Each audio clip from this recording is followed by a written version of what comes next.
हा क्षण ज्या कार्यकर्त्यांमुळे मला अनुभवायला मिळाला, 10 वर्ष आमदार म्हणून काम करत असताना आमच्या भारतीय जनता पक्ष आणि महायुतीच्या प्रत्येक कार्यकर्त्यांनी स्वतःच्या भविष्याचा विचार न करता आमच्या खांद्याला खांदा लावून असंख्य आंदोलनं केली, मला साथ दिली, माझ्याबरोबर प्रामाणिक राहिले।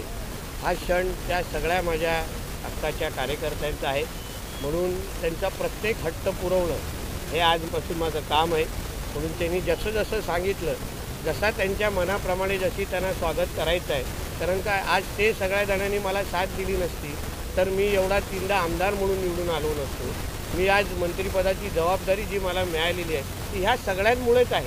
शेवटी हे कार्यकर्ते आमच्यासारख्या नेत्यांना, लोकप्रतिनिधींना ताकद देतात, आमच्याबरोबर साथ देतात, स्वतःच्या घराची पर्वा न करता, स्वतःच्या मुलाबाळांना वेळ न देता आम्हाला वेळ देतात, आमच्यासाठी कष्ट करतात, आमच्यासाठी घाम गळतात।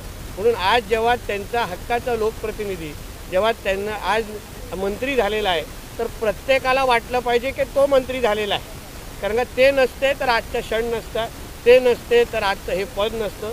म्हणून ह्या सगळ्या प्रत्येक कार्यकर्त्याचा हट्ट पुरवण्याचं काम आणि त्यांचं प्रत्येक ज्या पद्धतीने त्यांना माझं स्वागत करायचं आहे, जिथे मला उभं ठेवायचं आहे, जिथे मला कुठे क्रेनवर उभं ठेवलं असतं तेही उभं राहिलो असतो, मला बोलले असते की तुम्ही ड्रोनवर जाऊन बसा तिथेही बसलो असतो। शेवटी हे नसते तर आज आम्ही नसतो।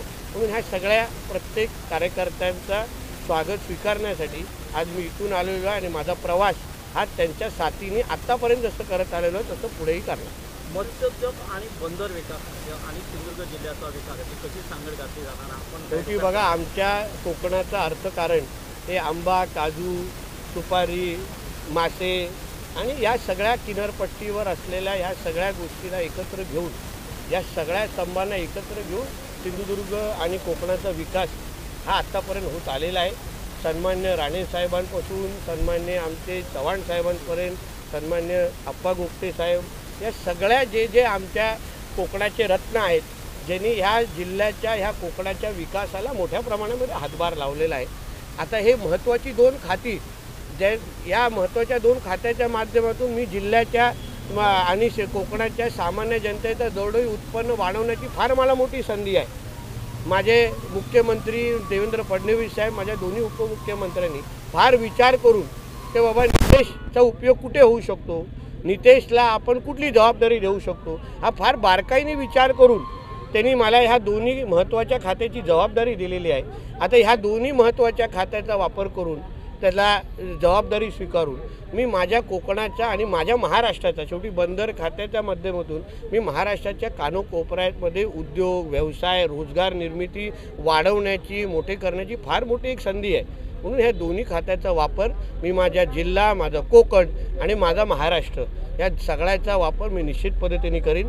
एका बाजूनी किनारपट्टीचा विकास आणि दुसऱ्या बाजूनी किनारपट्टीवर संरक्षण, कारण का आज आमच्या किनारपट्टीवर ज्या पद्धतीने अतिक्रमणं वाढत आहेत, ज्या पद्धतीने अवैध धंदे वाढत आहेत, ज्या पद्धतीने स्थानिक मच्छीमारांना डावलून फक्त एका विशिष्ट विचाराचे लोक त्या पूर्ण किनारपट्टीवर बसत आहेत आणि त्याच्यामुळे आपल्या सुरक्षितेला पण फार मोठी आव्हान देण्याचं काम होतं आहे।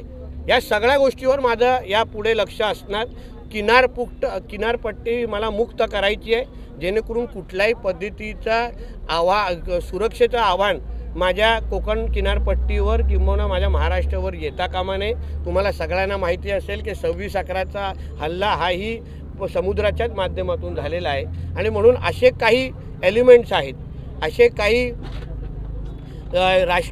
विरोधी विचाराचे लोक जे आमच्या किनारपट्टीवर राहतात, त्या सगळ्या गोष्टीवर माझा आता फार बारकाईने लक्ष असेल। सागरी सुरक्षा हा फार महत्त्वाचा भाग आहे। नुसतं विकास बोलत राहिलो आणि उद्या अगर कुठली हल्ला आपल्या किनारपट्टीवर केला, अतिक्रमण जे वाढत चाललेले आहेत, CRZ आणि किनारपट्टीवर अशी अतिक्रमणं आहेत जे उद्या आपल्याला धोक्याचे ठरू शकतात। काही अतिरेकी संघटनेच्या मानसिकतेचे लोक पण किनारपट्टीला वावर करतायत। गेल्याच महिन्यामध्ये काही अतिरेकी संघटनेशी निगडीत असलेले लोक रत्नागिरीमध्ये अटक झालेले ते किनारपट्टीवर राहायचे. या सगळ्या गोष्टीवर आता फार माझ्या बारकाईने लक्ष असेल. म्हणून विकास आणि सुरक्षा या दोन्ही बाबतीवर मी फार बारकाईने मी काम करणार आहे आणि तुम्हाला त्याचं प्रतिबिंब माझ्या कामामध्ये दिसेल. लवकरच आम्हाला पाहायला मिळेल. ते आता तो प्रश्न तुमचा तसं प्रश्न ऐकलेला आहे आणि माझ्या प्रदेश अध्यक्षांकडे मी फॉरवर्ड करतो आहे. तो माझा विषय नाही. शेवटी एक लक्षात घ्या, भारतीय जनता पक्ष आणि महायुतीचा कार्यकर्ता म्हणून जी दिलेली जबाबदारी आम्ही पार पाडणार. आमच्या वरिष्ठांना आमच्यापेक्षा जास्त कळतं एवढं मला माहिती आहे. म्हणून त्यांनी जी जबाबदारी मला देतील ते मी पूर्ण करणार. सर, राणे संपली अशी एक इथे राजकीय वर्तुळामध्ये विरोधकांकडे चर्चा केली जात होती. त्यांना आता कशा पद्धतीचं उत्तर मिळेल? आता शेवटी ते अगर औषधाला असतील उरलेले तर त्यांना मी उत्तर देऊ शकतो. औषधात तरी असले पाहिजेत आणि त्यांना नितेश राणे काय हे चांगल्या पद्धतीने माहिती आहे. 10 वर्ष नितेश राणेला काय काय अनुभव त्या लोकांनी दिलं, किती प्रेम दिलं मला, हे माझ्या विरोधकांना चांगल्या पद्धतीने माहिती आहे. ते सत्तेमध्ये असताना विरोधक म्हणून माझ्याबरोबर कसे वागले हे त्यांना चांगल्या पद्धतीने काही दिवसापासून आठवत असेल, कदाचित 15 डिसेंबरपासून आठवत असेल. तर त्यांना परत त्या गोष्टीची आठवण करून देण्याची फार प्रामाणिक जबाबदारी माझ्या खांद्यावर आहे. ती मी निश्चित पद्धतीने पार पाडेन. साहेब, या मतदारसंघातला आमदार कधी मंत्री होऊ शकत नाही. जो लागलेला कलंक आपण कलंक पुसला गेला आहे का काय मला तुम्हाला वाटत नाही? माझ्या देवगडवर नेहमी आरोप केले जायचे की देवगडचा आमदार हा कधीही मंत्री होत नाही, कधी सत्ताधारी होत नाही.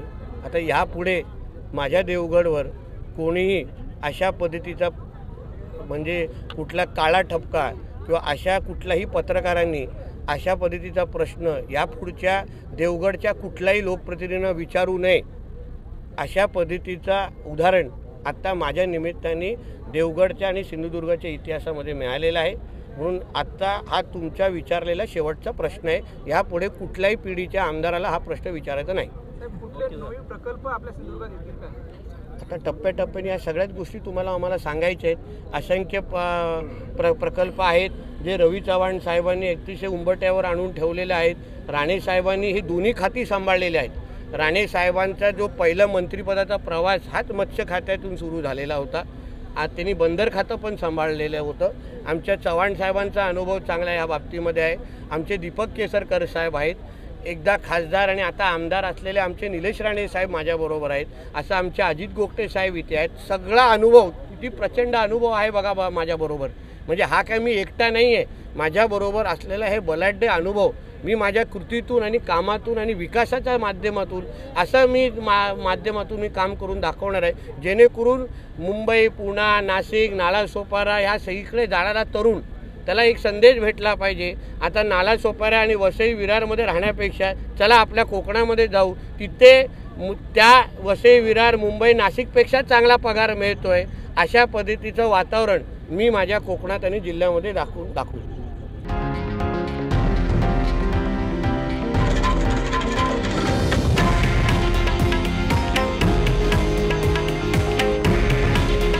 हे आहे देशातील नंबर 1 न्यूज नेटवर्क आणि आपण पाहत आहात TV9 मराठी.